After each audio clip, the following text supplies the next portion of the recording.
and climate change, massive part of this, which is our next question. Saran Mills has that question. Sarah, we've got a microphone coming to you. There you are, Sarah. Hi there, thank you. I'm a passionate advocate for positive active leadership within the entrepreneur community of the North East.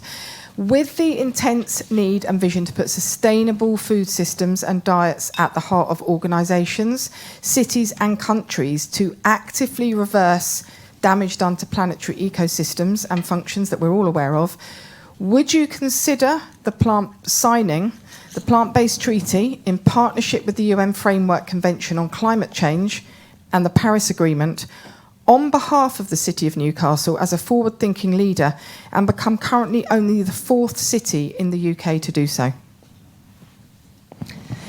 We've got 2 more climate questions, but I think that one is quite specific, so I'll let you take that one on first. Well, thanks for your question, Sarah. I absolutely agree with you about the urgency of the climate emergency.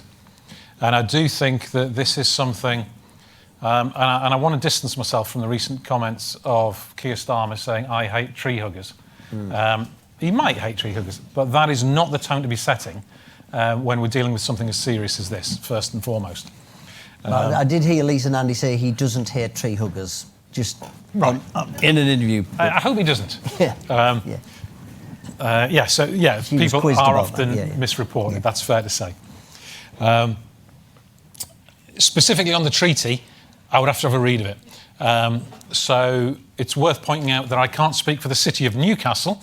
It was something I would need to discuss with my cabinet colleagues who represent Northumberland, where there's far more agriculture as well. There's a little bit in Newcastle, a little bit in North Tyne, but it's mostly Northumberland. Speak to them about it.